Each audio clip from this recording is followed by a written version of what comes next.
இரண்டு முக்கியமான விஷயங்கள்.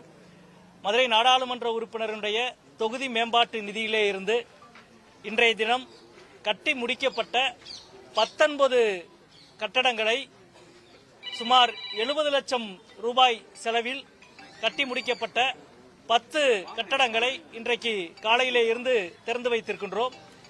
காலையில் மதுரை கிழக்கு தொகுதியிலே மிக முக்கியமான பல கட்டடங்களை திறந்து வைத்தோம். குறிப்பாக சட்டமன்ற தேர்தலுக்கு பிறகான இந்த துவக்க விழா, திறப்பு விழாக்கள்.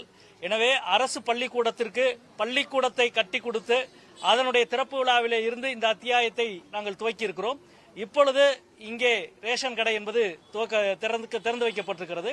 தொடர்ச்சியாக 10 கட்டடங்கள் 70 லட்சம் ரூபாயில் கட்டி முடிக்கப்பட்டிருக்கிறது. அது மக்கள் பயன்பாட்டுக்கு இன்றைக்கு நாங்கள் திறந்து வைக்கின்றோம். இரண்டாவது மிக முக்கியமான விஷயம், இந்த ஊடகவியலாளர் சந்திப்பிலே சொல்ல வேண்டியது, நாடு முழுவதும் இந்த ஆண்டு நீட் தேர்வுக்கு மருத்துவ படிப்புக்கு சுமார் 20 லட்சம் மாணவர்கள் தேர்வு எழுதினார்கள். கடந்த மாதம் 3ஆம் தேதி தேர்வு எழுதுகிறதற்கு முன்பே வினாத்தாள் என்பது லீக் ஆகி கசிந்து பரபரப்பானது. இந்த தேர்வை நடத்துகிற தேசிய தேர்வு முகமை NTA அப்படிலாம் கொஸ்டின் பேப்பர் லீக் ஆகல என்று முதலிலே மறுத்தார்கள். ஆனால் சமூக ஊடகங்களில் மாணவர்கள் அந்த தேர்வுத்தாள் கசிந்த உண்மைகளை பலவாறாக வெளியிட்டார்கள். அது மட்டுமல்ல, ராஜஸ்தான் மாநிலத்தினுடைய காவல்துறை அது குறித்து வழக்கு பதிவு செய்தது.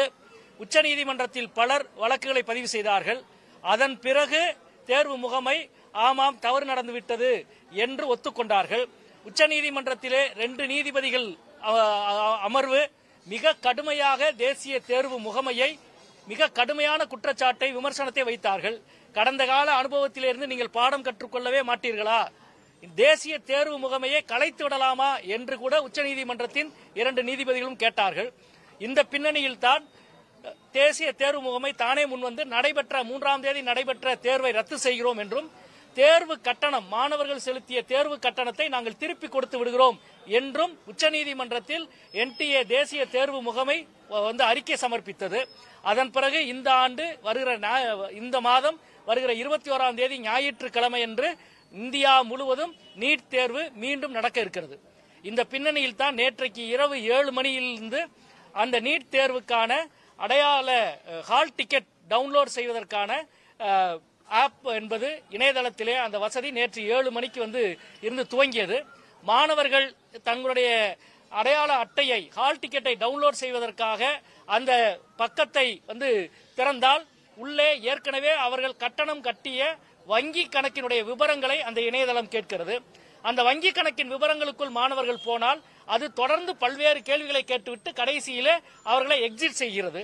அதை விட்டு வெளியில் வந்துவிட்டு மீண்டும் ஹால் டிக்கெட்டை பெறுவதற்கு மாணவர்கள் இணையதளத்துக்குள்ளே போனால் உங்கள் வங்கி கணக்கு என்பது ஏற்கனவே நீங்கள் கேட்டுக்கொண்டதற்கான முடித்து வைக்கப்பட்டு விட்டது அந்த கோரிக்கை என்று சொல்லி ஹால் டிக்கெட்டை கொடுக்கிறார்கள்.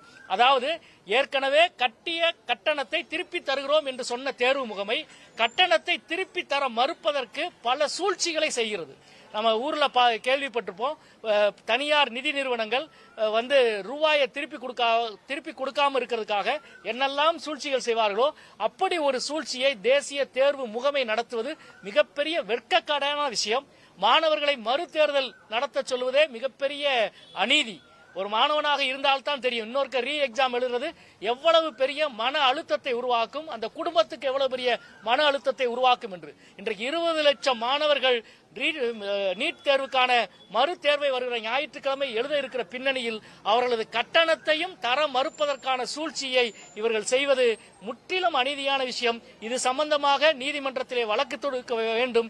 இது சம்பந்தமாக NTA விளக்கம் அளிக்க வேண்டும். நாங்கள் தொடர்ந்து சொல்லி வருவதைப் போல இவ்வளவு குளறுபடிகளுக்கும் அச்சாணியாக பொறுப்பேற்று தேசிய ஒன்றிய கல்வி அமைச்சர் தனது பொறுப்பை ராஜினாமா செய்ய வேண்டும் என்பதை இந்த நேரத்தில் மீண்டும் வலியுறுத்தி கேட்டுக்கொள்கிறேன்.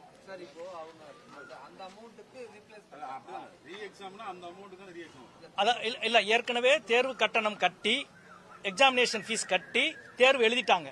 இப்ப நிர்வாக குளறுபடியால திருப்பி மறு தேர்வு வருது. மறுதேர்வு என்பது இவர்களுக்கு இன்னும் ஏன்னா ஒவ்வொரு சென்டர் நம்ம மதுரை மாவட்டத்தினுடைய பல மாணவர்களுக்கு சென்டர் பெங்களூர்ல இருக்கு, ஹைதராபாத்ல இருக்கு. அப்ப மீண்டும் இந்த செலவை பூரா மாணவர்கள் செய்யணும். எனவே தேசிய தேர்வு முகமை என்ன செஞ்சுச்சுன்னா, இந்த தப்புக்கு நாங்க பொறுப்பு. எனவே மாணவர்கள் ஏற்கனவே கட்டிய தேர்வு கட்டணத்தை நாங்க திருப்பி செலுத்திடுறோம், அவங்க புதிதாக கட்டணம் கட்ட வேண்டியது இல்லை என்று சொல்லிட்டாங்க. ஆமா, ஆனா இப்ப திருப்பி செலுத்தணும் இல்லையா? ஏற்கனவே இவங்க கட்டணம் திருப்பி செலுத்தணும். திருப்பி செலுத்துவதற்கு அவர்கள் வங்கி கணக்கை பதிவு செய்ய சொல்லி கடந்த ஒரு வார காலமாக அதுக்கு அவகாசம் கொடுத்துட்டாங்க. மாணவர்கள் வங்கி கணக்கை பதிவு செஞ்சுட்டாங்க. இப்ப மாணவர்களுக்கு தேவை ஹால் டிக்கெட் மட்டும்தான். எனவே உங்க இணையதளத்தில் என்ன வேணும்? உங்களுடைய நம்பரை பதிஞ்சா உங்க ஹால் டிக்கெட்டுக்கு வரணும். அது மட்டும்தான் தேசிய தேர்வு முகமை செய்ய வேண்டிய ஒரே வேலை.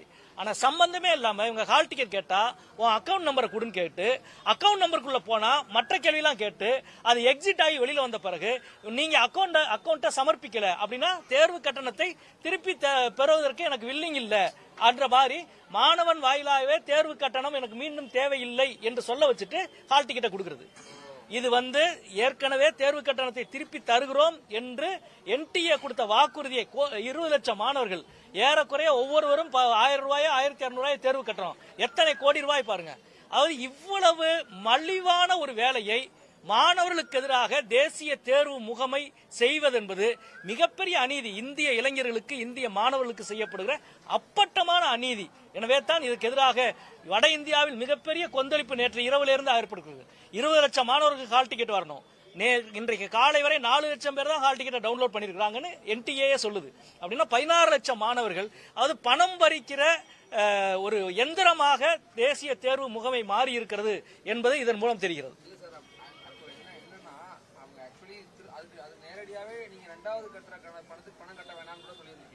அப்படி சொல்ல வேண்டியதில்லை. நீ பண்ண தப்புக்கு எதுக்கு ரெண்டாவது கட்டணும்? நீ பண்ண தப்புக்கு முதல்ல இவ்வளவு தேர்வு கட்டணத்தை வாங்கிட்டு திருப்பி எழுத வைக்கிறதே பனிஷ்மெண்ட்.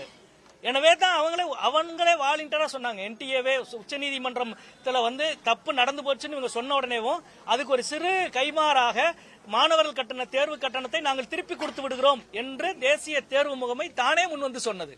இன்னைக்கு அந்த பணத்தையும் ஒரு சூழ்ச்சி மூலம், அது ஒண்ணும் இல்லைங்க, தொழில்நுட்பத்தில் இணையதளத்தில் திட்டமிட்டு அந்த சாப்ட்வேரை, அந்த மென்பொருளை அப்படி வடிவமைச்சிருக்கிறாங்க.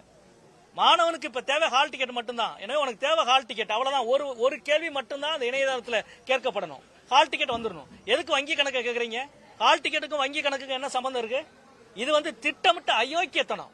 இதை ஒன்றிய அரசு உடனடியாக இதன் மீது வழக்கு பதிவு செய்யணும். ஏற்கனவே தேசிய தேர்வு முகமையினுடைய தலைவர் நீக்கப்பட்டுதான் இப்ப புதுசா ஒருத்தர் போட்டிருக்கு. இப்பயும் இதுலயும் குளறுபடியா நடக்குது என்பதை பார்க்கிறோம். அதே போல இந்த கேவி ஸ்கூல்ல 6th 9th சமஸ்கிருதம் கட்டாயம் அப்படின்ற மாதிரியான ஒரு சில செய்திகள்லாம் அது ஏற்கனவே நம்ம பார்த்தோம். இந்த அரசினுடைய, ஒன்றிய அரசினுடைய மும்மொழி கொள்கையினுடைய நேரடியான தாக்குதலை கேந்திர வித்யாலயா மூலம் இந்தியா முழுவதும், தென் மாநிலங்கள் முழுவதும் அந்த தாக்குதல் மாணவர்கள் மீது நடத்தப்படுகிறது. இப்ப என்னன்னா, தமிழ்நாட்டில் மதுரையில் படிக்கிற மாணவர் ஆங்கிலம் படிப்பாரு, சமஸ்கிருதம் படிப்பாரு. இது ரெண்டும் இரண்டு மொழி வந்துருது.